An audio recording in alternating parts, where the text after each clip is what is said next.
Dua tah, sifat wujud, sifat kidam. Kemudian yang ketiga, wal baqa'u, dan sifat baqo. Apa itu baqo? Ini sifat salbiah yang kedua adalah sifat baqo. Apa itu baqo? Baqo itu keberadaannya tidak berakhir dengan ketiadaan. Kalau tadi sifat kidam, keberadaannya tidak bermula. Kalau baqo, keberadaannya tidak berakhir dengan ketiadaan.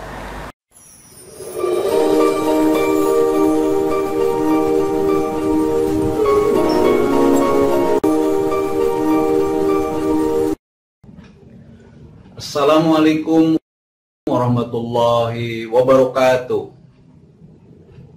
Selamat bertemu kembali dengan Karyan Gunawan Channel. Sobat-sobat sekalian, jangan lupa klik like, subscribe, dan juga komen. Selamat menyaksikan. Bismillahirrahmanirrahim. Wajibun lahul wujudu wal kidam, kadza baqa'un la yusabu bil adam. Kemudian yang ketiga, wal baqa'u, dan sifat baqo. Apa itu baqo? Ini sifat salbiah yang ketiga ya. Sifat salbiah yang kedua, sifat salbiah yang kedua adalah sifat baqo. Apa itu baqo? Baqo itu keberadaannya tidak berakhir dengan ketiadaan. Kalau tadi sifat kidam, keberadaannya tidak bermula. Kalau baqo, keberadaannya tidak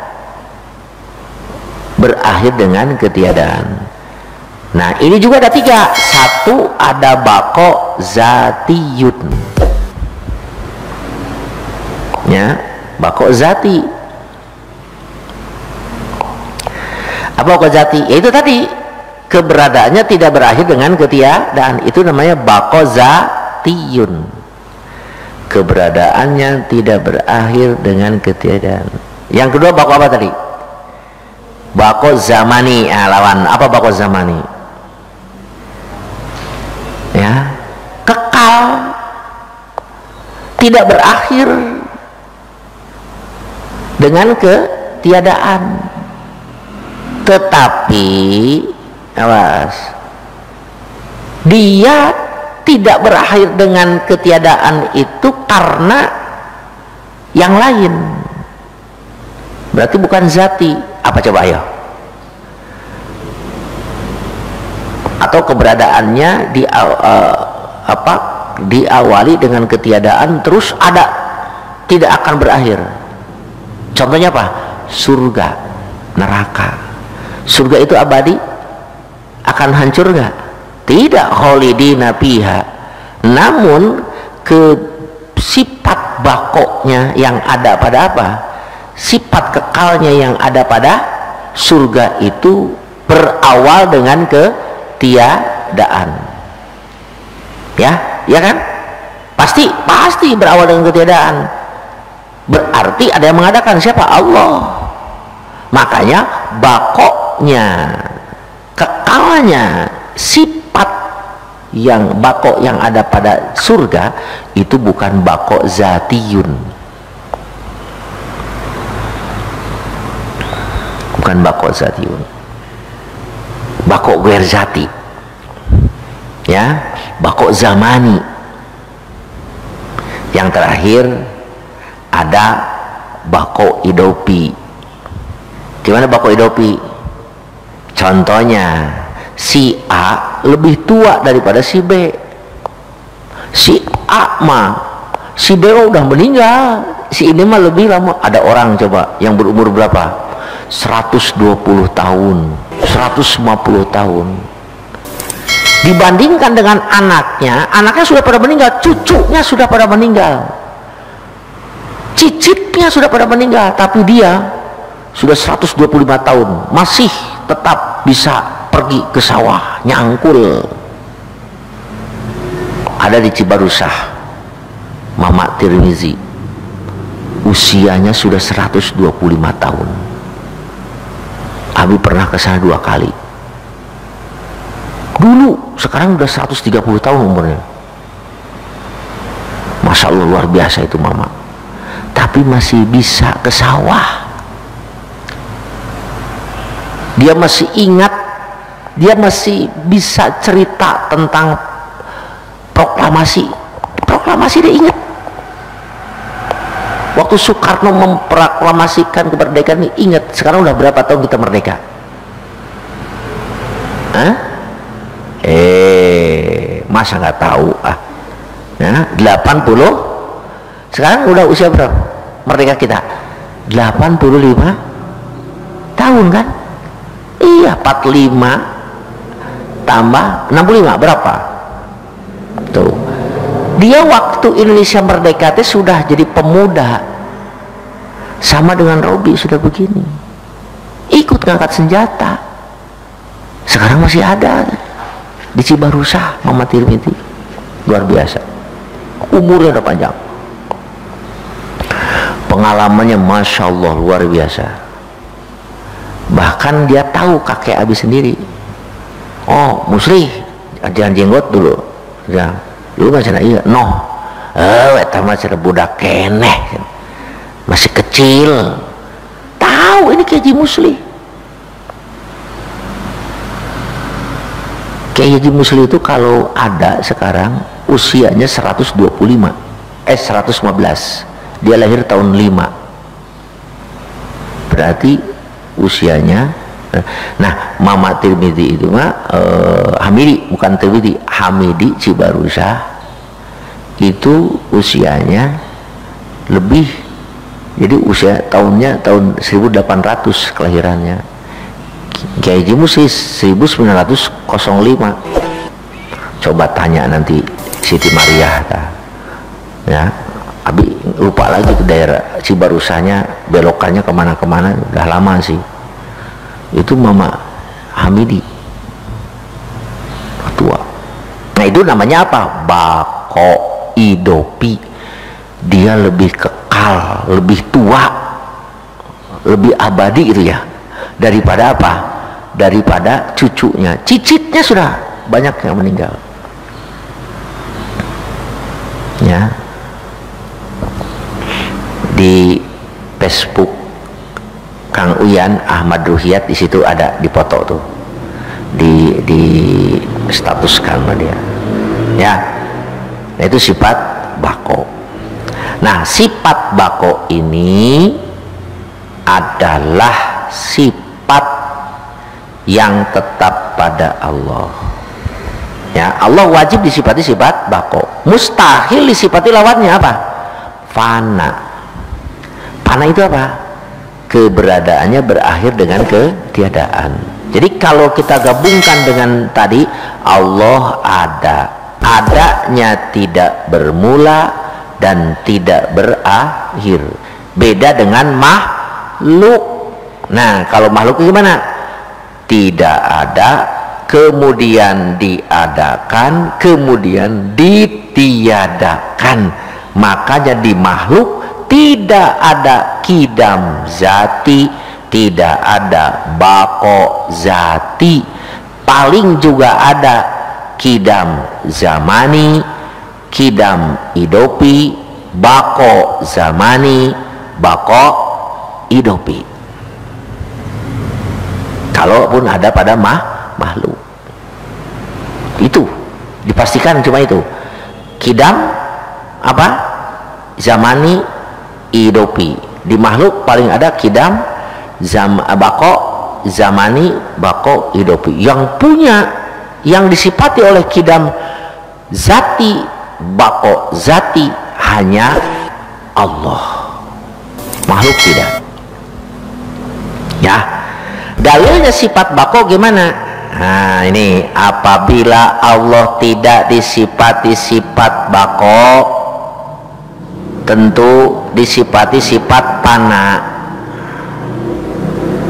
Apabila Allah disifati sifat wana, tentu wenang adanya.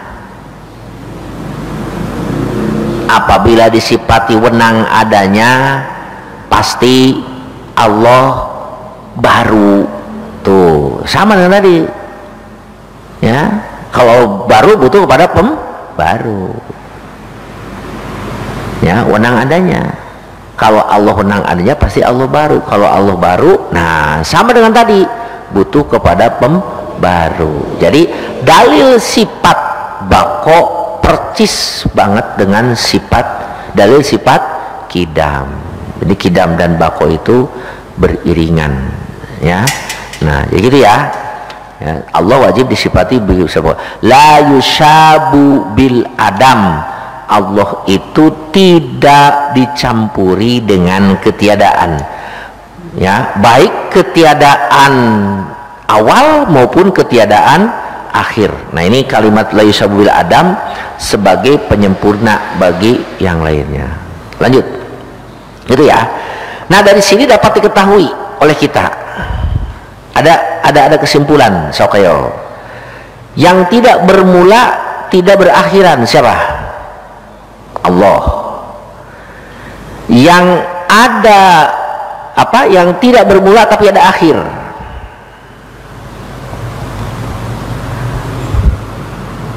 Tidak ada permulaan tapi ada akhirnya. Ketiadaan kita itu tidak ada permulaan. Kapan? Sejak kapan tiadanya kita? Tapi ada akhirnya. Mana akhirnya? Akhirnya itu keberadaan kita. Paham? Ya, lagi. Coba ada 4 nih nanti. Tidak bermula, tidak berakhir. Tidak bermula, berakhir. Bermula, berakhir. Terus apa? Ya, tidak bermula, berakhir. Sok, ada 4. 1 tidak bermula, la awala la akhiro. Siapa? Allah. Sekarang la awala walahu akhir. La awala tidak permulaan tapi ada akhirnya. Siapa? Ketiadaan kita. Ada permulaan, ada akhir. Siapa? Makhluk. Makhluk itu ada permulaan, ada akhir. Paham? Ada permulaan, ada akhir makhluk. Terakhir apa? Ada permulaan, tidak ada akhir. Apa? Jannah. Terus apa lagi? Nar. Nikmat surga, azab neraka, ada permulaan, tidak ada akhirnya. Ya, itu. Nah, nikmat surga itu, azab surga itu tetap menurut syarak, bukan menurut akal. Sebab menurut akalmu bisa jadi nikmat surga itu ada akhirnya, azab neraka juga ada akhirnya. Lah, ada, iya, contoh tuh. Siapa? Orang mukmin masuk neraka, ada akhirnya nggak disiksanya? Ada, ujungnya kemana? Ke surga. Jadi boleh dikatakan azab bagi mukmin yang durhaka, yang disiksa di dalam neraka, ada awalan, ada akhiran, baik menurut syarak maupun menurut akal. Nah ini baru ketahuan sama Abi nih. Jadi kalau ditanya bagaimana azabnya, bedanya azabnya orang mukmin dengan orang non mukmin, beda. Kalau azabnya orang mukmin ada awalan, ada akhiran. Kalau azabnya orang kafir ada awalan, tidak ada akhiran. Terus kalau orang mukmin masuk ke surga gimana? Ada awalan, tidak ada akhiran. Hebat. Jadi kebagi berapa tah? Ulang lagi. La awala wala akhiro. Siapa? Allah. Lahu awalun wa akhirun. Siapa? Lahu awalun wa akhirun. Ada awal ada akhir. Siapa? Makhluk. La awala wa akhirun. Ada, tidak ada permulaan tapi ada akhirnya. Siapa? Ketiadaan kita, ketiadaan makhluk. Ketiadaan makhluk teh Adam yang ada pada makhluk teh kapan nanti? Nggak ada awalannya tapi ada akhirnya. Yang terakhir apa tadi? Ada awalan ada akhiran. Contohnya apa? Nikmat surga, ada awalan ada akhir. Tapi kalau azab neraka gimana? Azab neraka tergantung orangnya. Kalau non muslim ada permulaan tidak ada akhir, tetapi kalau muslim yang durhaka ada awalan ada akhir gitu. Wallahu a'lam bishawab. Langsung